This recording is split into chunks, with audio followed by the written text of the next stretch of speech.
नमस्कार, DD news में आपका स्वागत है। मैं हूं रमा त्यागी। शुरुआत कर लेते हैं हेडलाइंस के साथ। केंद्रीय गृह और सहकारिता मंत्री अमित शाह ने शहरी सहकारी ऋण क्षेत्र का अंतर्राष्ट्रीय सम्मेलन कोऑप कुंभ 2025 का किया शुभारंभ। कहा, युवा पीढ़ी को सहकारिता के साथ जोड़कर कमजोर लोगों का होगा सशक्तिकरण। सहकारिता बैंकिंग को पूर्ण रूप से आधुनिक बनाने पर भी दिया जोर।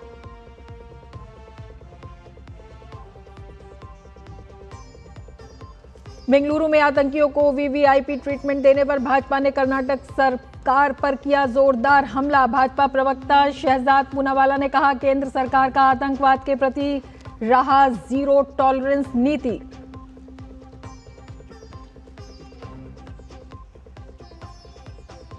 गुजरात के बाद हरियाणा के फरीदाबाद में आतंकी साजिश का पर्दाफाश। हरियाणा और जम्मू कश्मीर पुलिस ने एक आतंकी को गिरफ्तार करके बरामद की 360 किलोग्राम विस्फोटक सामग्री। अभी भी जारी है संयुक्त ऑपरेशन।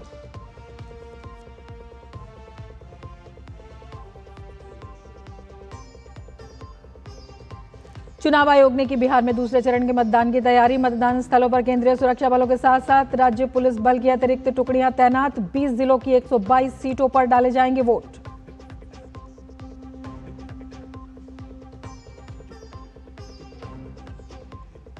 वित्त मंत्री निर्मला सीतारमण ने आने वाले केंद्रीय बजट 2026-27 के लिए देश के बड़े अर्थशास्त्रियों के साथ की प्री बजट चर्चा। बैठक में आर्थिक मामलों के विभाग सचिव और भारत सरकार के मुख्य आर्थिक सलाहकार के अलावा कई वरिष्ठ अधिकारी थे उपस्थित।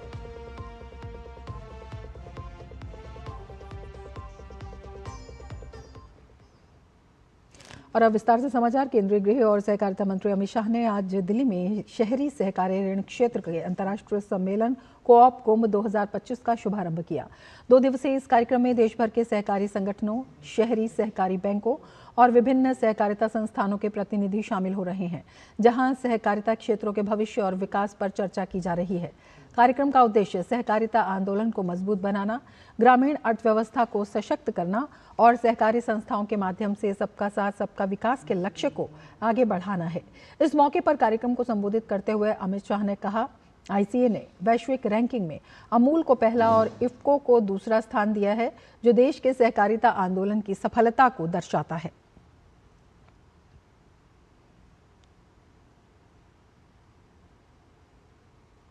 इंटरनेशनल कोऑपरेटिव अलायंस ने अमूल को विश्व का जो रैंकिंग तय होता है उसमें पहले स्थान पर समग्र विश्व में रखने का काम किया और दूसरा स्थान भी भारत की ही कोऑपरेटिव इफ्को को मिला है। ये दिखाता है कि आज भी कोऑपरेटिव का कंसेप्ट, कोऑपरेटिव का विचार, कोऑपरेटिव संस्कृति कालबाह्य नहीं हुई। कार्यक्रम में गृह मंत्री अमित शाह ने कहा, सहकार डिजी लोन लॉन्च किया गया है, जिससे सहकारी बैंकों की भूमिका मजबूत होगी। उन्होंने कहा कि युवा पीढ़ी को सहकारिता से जोड़ना जरूरी है और इसमें आईटी और एआई तकनीक का उपयोग बढ़ाकर कामकाज को और आधुनिक बनाया जाएगा। सहकार डिजी पे और सरकार डिजी लोन, ये दोनों को अम्ब्रेला संगठन के द्वारा लॉन्च किया गया है। हमारी युवा पीढ़ी को कोऑपरेटिव के साथ जोड़ना, इसके लिए हमने त्रिभुवन सहकारी यूनिवर्सिटी बनाई है, जो नए प्रोफेशनल्स तैयार करेगी, जो कोऑपरेटिव सेक्टर की हर प्रकार की जरूरियात को पूरी करेगी। इसमें इंजीनियर भी होंगे, डेयरी के साथ जुड़े हुए सभी लोग होंगे, अकाउंटिंग, मार्केटिंग, सभी प्रकार के एमबीए तक का कोर्स कर युवा पीढ़ी बाहर निकलेगी, जिसमें centralize IT system, digital payment और एआई आधारित मूल्यांकन, ये सभी का समावेश करते हुए हम एनालिसिस कर हम कहां पर वीक है, हमारी क्षतियां क्या है और हमारी स्ट्रेंथ क्या है, इसका अभ्यास कर हम आगे बढ़ेंगे। और अब आपको वो वीडियो दिखाते हैं जिसको लेकर बीजेपी कर्नाटक सरकार पर हमलावर है। बीजेपी ने बेंगलुरु की परप्पना अग्रहारा केंद्रीय जेल का एक वीडियो शेयर किया है जिसमें एक कथित आईएसआईएस के आतंकी को हाई सिक्योरिटी वाली जेल के अंदर मोबाइल चलाते हुए और वीआईपी सुविधाओं के साथ देखा जा सकता है। इस वीडियो में टीवी की आवाज़ भी सुनाई दे रही है। वहीं एक दूसरे वीडियो में कुछ कैदी शराब के साथ डांस करते दिखाई दे रहे हैं। ये दूसरा वीडियो है जिसमें ये कैदी शराब के साथ डांस करते हुए दिखाई दे रहे हैं। ये जेल का वीडियो है। बीजेपी आईटी सेल के प्रमुख अमित मालवीय ने वीडियो को एक्स पर साझा किया और लिखा, कर्नाटक में कांग्रेस के शासन में आतंकवादी को वीआईपी सुविधाएं मिल रही हैं। बेंगलुरु की परप्पना अग्रहारा केंद्रीय जेल के एक चौंकाने वाले वीडियो से पता चलता है कि आईएसआईएस भर्ती करने वाला जुनैद हमीद शकील माना जेल के अंदर मोबाइल फोन का उपयोग कर रहा है और स्वतंत्र रूप से टीवी देखते हुए दिखाई दे रहा है।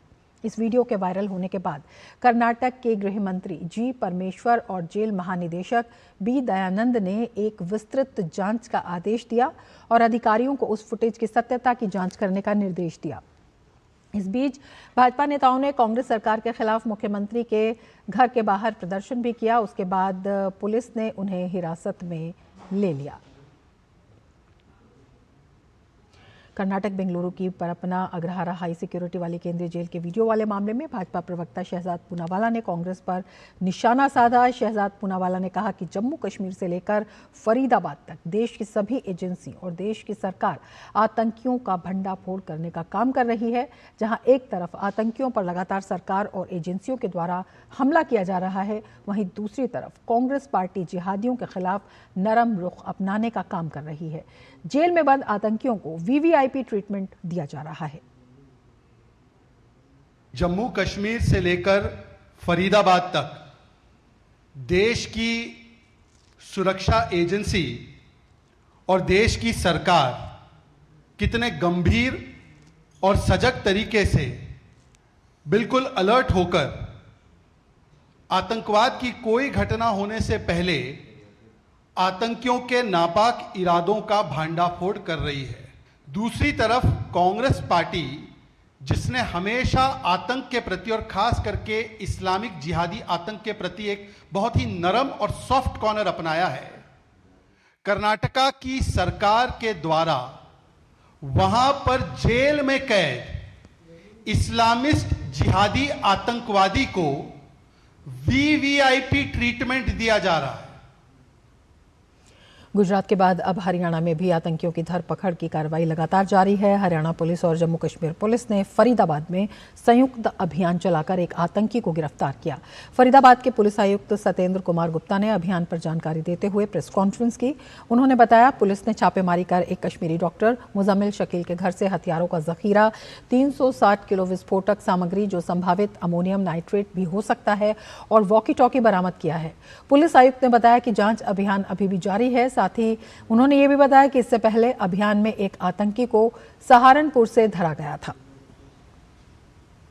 हमारी दोनों की जॉइंट टीम ने यहाँ पे जो है काम किया, जिसके अंदर एक एक्यूज को पहले यहाँ से पकड़ा गया था जिसका नाम है डॉक्टर मुजम्मिल, और इस पे आगे कार्रवाई करते हुए जो है कल जो है रेड्स की गई और जिसमें रेड्स के दौरान यहाँ पे लगभग 360 केजी के आसपास इन्फ्लेमेबल मटेरियल है जो कि संभावित अमोनियम नाइट्रेट है। मैं क्लियर करना चाहूँगा कि इट इज़ नॉट आरडीएक्स।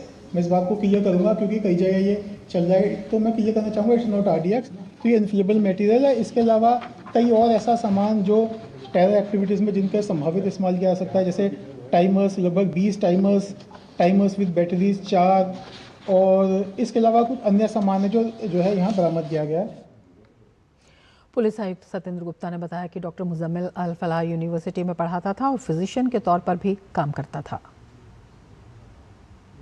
ये यहाँ पे जो है ये यूनिवर्सिटी में जो है पढ़ाता था, he was working in Al Falah university. बाकी मैं वो जो है बहुत सारी ऑपरेशन डिटेल्स हैं, मैं आपको ये कहूँगा कि ये ऑपरेशन हमारा जारी है, तो ऑपरेशंस को ध्यान में रखते हुए बहुत सारी ऑपरेशन डिटेल्स हैं जिन्हें मैं इस समय भी नहीं बता सकता। हमारा ही वाज फिजिशियन। इससे पहले कल गुजरात एटीएस ने अहमदाबाद में रासायनिक जहर से हमले की योजना बना रहे एक डॉक्टर समेत 3 लोगों को गिरफ्तार किया। गुजरात एटीएस की माने तो अहमद सैयद एक बड़ी आतंकी घटना को अंजाम देने के लिए राइजिन नाम का विस्फोटक जहर बना रहा था। अहमद मोइनुद्दीन इस जहर पर लंबे वक्त से काम कर रहा था। इन्होंने मिलकर के जो राइजिन एक बहुत ही पोटेंट पॉइजन है उसको बनाने की प्रोसेस इसने स्टार्ट की थी। उसके लिए इसने रिक्वायर्ड कैस्टर सीड्स, एसीटोन्स, क्रशर्स वगैरह वगैरह जो इसको चाहिए वो इसने प्रोक्योर किए थे और वो केमिकल प्रोसेस भी चालू कर दी थी। ये जो दोनों लोग हैं ये लखीमपुर और शामली के हैं। इन दोनों के नाम आजाद सुलेमान शेख और मोहम्मद सुहेल मोहम्मद सलीम खान है। और अब वक्त है एक ब्रेक का। आप बने रहिए डीजी न्यूज के साथ।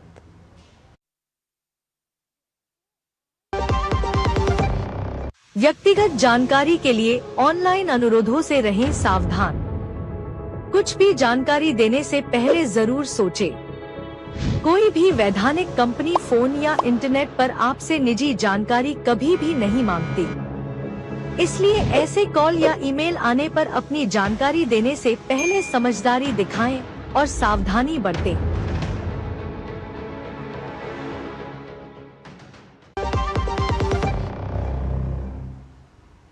बिहार विधानसभा चुनाव के दूसरे और अंतिम चरण के लिए प्रचार का शोर थम गया है। 20 जिलों की 122 सीटों पर कल मतदान होगा। इसके बाद सभी की निगाहें 14 नवंबर को आने वाले नतीजों पर टिक जाएंगी। यहां एनडीए और महागठबंधन दोनों के कई प्रमुख नेताओं का भविष्य दांव पर है। दूसरे चरण में पश्चिमी चंपारण, पूर्वी चंपारण, सीतामढ़ी, शिवहर, मधुबनी, सुपौल, अररिया, किशनगंज, पूर्णिया, कटिहार, भागलपुर, बांका, जमुई, नवादा, गया, औरंगाबाद, जहानाबाद, अरवल, कैमूर और रोहतास जिले में वोटिंग होगी। चुनाव आयोग की टीम ने इन क्षेत्रों में स्ट्रांग रूम का निरीक्षण किया। निरीक्षण के दौरान सुरक्षा व्यवस्था, सीसीटीवी मॉनिटरिंग सिस्टम, पुलिस बल की तैनाती, बैरिकेडिंग, प्रवेश और निकास व्यवस्था का विस्तृत जायजा लिया गया। इसके साथ ही सभी विधानसभा क्षेत्रों के लिए चिन्हित मतगणना हॉल और कंट्रोल रूम का भी निरीक्षण हुआ। इस दौरान अधिकारियों ने संबंधित पदाधिकारियों को आवश्यक दिशा निर्देश दिए।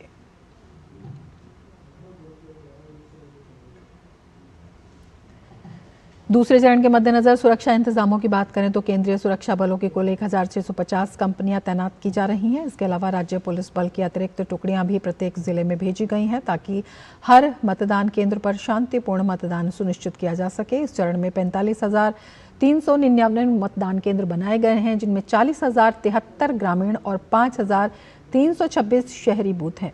दूसरे चरण में कई अंतर्राष्ट्रीय सीमाओं पर सुरक्षा के पुख्ता इंतजाम किए गए हैं। साथ ही बॉर्डर भी सील किया गया है ताकि शांतिपूर्ण तरीके से भयमुक्त मतदान संभव हो सके। दूसरे चरण में कल 11 नवंबर को सुबह 7 बजे से मतदान होगा। बिहार विधानसभा चुनाव में दूसरे चरण के लिए 122 सीटों पर कल मतदान होना है। दूसरे चरण के लिए 45,399 मतदान केंद्रों पर सुबह 7 बजे से शाम 6 बजे तक वोटिंग होगी। मतदान से पहले आज डिस्पैच सेंटर्स में मतदान कर्मी ईवीएम, वीवीपैट और अन्य सामग्री लेने में जुट गए। आज शाम तक सभी मतदान केंद्रों पर मतदान कर्मी और सुरक्षा बल पहुंच जाएंगे। सासाराम में मौजूद हमारे सहयोगी अमरेंद्र गुप्ता ने डिस्ट्रिक्ट डिस्पैच सेंटर का जायजा लिया। पहले चरण के मतदान से उत्साहित बिहार दूसरे चरण में भी उत्साह के साथ मतदान करने के लिए तैयार है। दूसरे चरण में 20 जिलों की 122 विधानसभा सीटों पर मतदाता जो हैं उम्मीदवारों की किस्मत का फैसला ईवीएम में कैद करेंगे। और लगातार जिस तरह से चुनाव आयोग ने तैयारियां की है, हर जिले में लगभग तैयारियां इसी तरह से फुल प्रूफ की गई हैं। इस समय मैं रोहतास जिले के सासाराम में हूं और यहाँ पर मैं एक डिस्पैच सेंटर पे हूं और आपको मैं दिखाना चाहता हूं यहाँ की तस्वीरें। ये दरअसल एक डिस्पैच सेंटर है जो चुनाव आयोग के निर्देशों के अनुसार हर जिले में काम कर रहा है। पोलिंग में लगे हुए जो स्टाफ हैं उनको ट्रेनिंग दी जा रही है। आप देख सकते हैं बिहार विधानसभा चुनाव में टेबलवार संख्या में मतदान में जो योगदान देने वाले जो कर्मी हैं उनको ट्रेनिंग के बाद यहाँ से वीवीपैट और ईवीएम दिया जाएगा और ये अपनी पोलिंग पार्टी के साथ रवाना होंगे अपने अपने निर्देशित बूथ पे। और निर्वाचन आयोग के साथ साथ जिले की पूरी टीम, पुलिस प्रशासन सुरक्षा की दृष्टि से भी पूरी तरह तैयार है कि कोई भी ऐसी चूक ना हो जाए जिससे मतदान में किसी तरह की बाधा हो। कल सुबह 7 बजे से बिहार मतदान करने जा रहा है और इसको लेकर सारी तैयारियां पूरी कर ली गई हैं। रोहतास जिले के सासाराम से मेरे सहयोगी चंदन कुमार और कैमरा पर्सन मोहित उइके के साथ मैं अमरेंद्र गुप्ता, डीडी न्यूज। केंद्रीय वित्त एवं कॉर्पोरेट कार्य मंत्री निर्मला सीतारमण ने आज राजधानी में देश के प्रमुख अर्थशास्त्रियों तथा वरिष्ठ आर्थिक अधिकारियों के साथ आगामी केंद्रीय बजट 2026-27 को लेकर औपचारिक प्री बजट चर्चा की।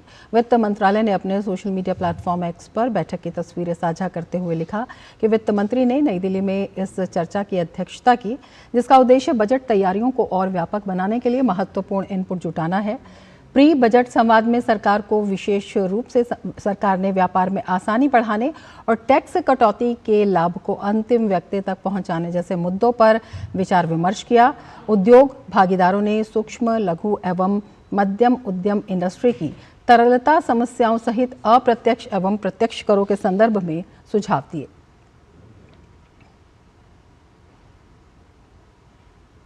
राष्ट्रपति द्रौपदी मुर्मू ने सोमवार को लुआंडा, अंगोला में एंटोनियो अगस्टिनो नेटो स्मारक का दौरा किया। उन्होंने अगस्टिनो नेटो के स्मारक पर पुष्पांजलि अर्पित की। अगस्टिनो अंगोला के पहले राष्ट्रपति थे जिन्होंने अंगोला की स्वतंत्रता संग्राम में अंगोला की मुक्ति के लिए जन आंदोलन का नेतृत्व किया था। नेटो देश के लोकप्रिय कवि और लेखक के रूप में भी जाने जाते हैं और अंगोला के लोग उनका बहुत सम्मान करते हैं।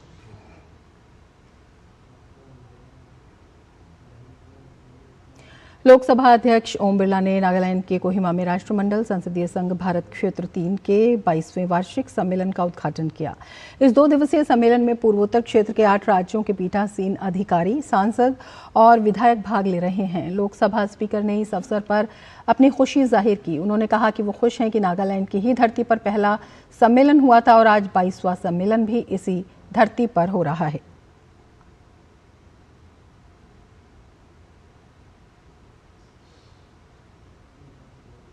मैं नागालैंड सीपीए जोन 3 में आप सबका इस जीवंत धरती पर आपका हार्दिक अभिनंदन करता हूं, स्वागत करता हूं। मुझे खुशी है कि सीपीए जोन का पहला सम्मेलन भी नागालैंड में हुआ था और आज 21वां सम्मेलन भी नागालैंड की धरती पर हो रहा है। जैव प्रौद्योगिकी अनुसंधान और नवाचार परिषद के दूसरे स्थापना दिवस कार्यक्रम का आयोजन किया गया। इस अवसर पर केंद्रीय विज्ञान और प्रौद्योगिकी राज्य मंत्री जितेंद्र सिंह ने कहा कि भारत ने बायो E3 नीति को मान्यता दी है, जिसका उद्देश्य उच्च प्रदर्शन वाले जैव विनिर्माण को बढ़ावा देना है। इसके साथ ही उन्होंने कहा कि यह नीति व्यापक राष्ट्रीय लक्ष्यों के अनुरूप है, जैसे नेट जीरो कार्बन अर्थव्यवस्था प्राप्त करना और सर्कुलर बायो इकोनॉमी के माध्यम से सतत विकास को बढ़ावा देना इसमें शामिल है। India has already initiated herself into this process by way of the declaration of Bio E3 policy, and I must thank Prime Minister Modi for having encouraged us to do so and for having himself taken up the initiative to get through that policy in the cabinet and to get it the acceptability of the government.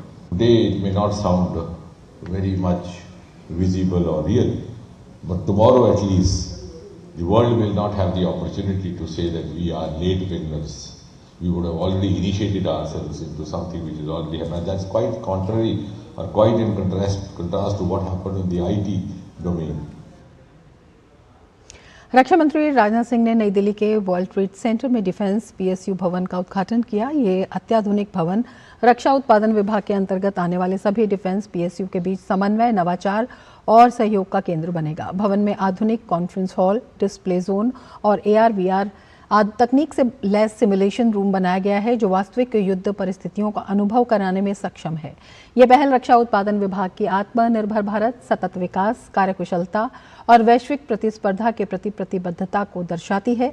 कार्यक्रम में रक्षा राज्य मंत्री संजय सेठ और रक्षा उत्पादन सचिव संजीव कुमार भी मौजूद रहे।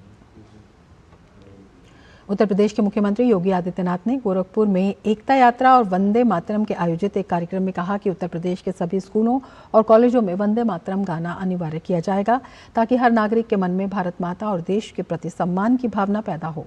वंदे मातरम हमारा राष्ट्रीय गीत है, इसलिए इसे हर जगह गाया और सुना जाना चाहिए।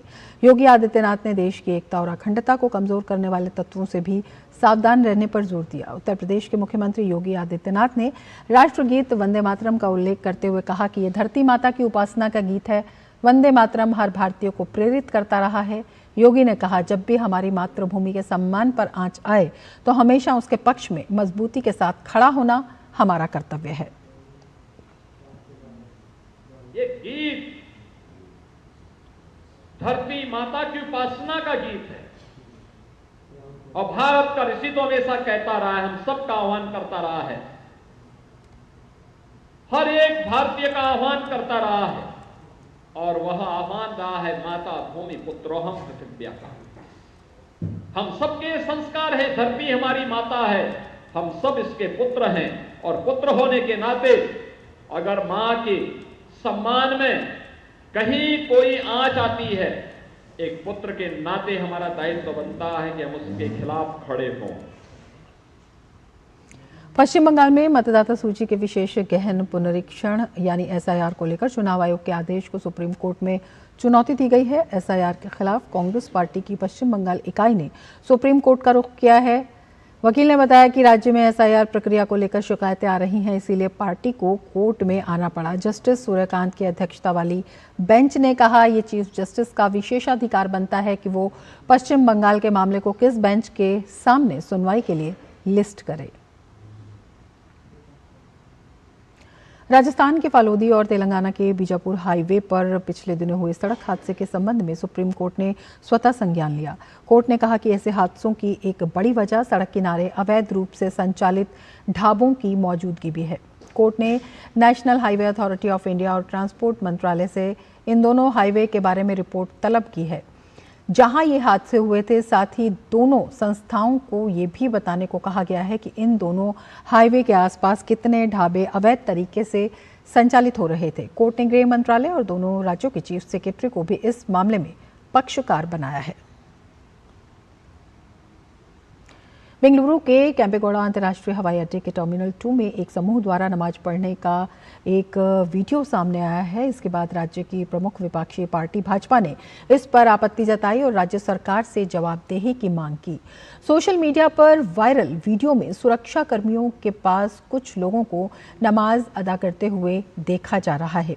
भाजपा की कर्नाटक इकाई के प्रवक्ता विजय प्रसाद ने मुख्यमंत्री सिद्धारमैया और मंत्री प्रियांक खड़गे से पूछा कि क्या सार्वजनिक स्थल पर नमाज अदा करने वाले लोगों ने राज्य सरकार द्वारा बनाए गए नियमों के अनुसार पूर्व अनुमति प्राप्त की थी।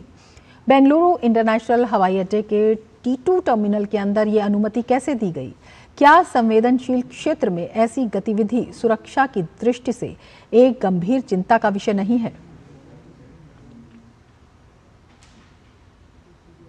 काहिरा में आयोजित ISSF विश्व निशानेबाजी चैंपियनशिप में पुरुषों की 25 मीटर रैपिड फायर पिस्टल स्पर्धा में भारत के अनीश भनवाला ने रजत पदक जीतकर इतिहास रचा। उन्होंने फाइनल में कुल 28 निशाने लगाए। ये उनके करियर का पहला सीनियर व्यक्तिगत विश्व चैंपियनशिप पदक है।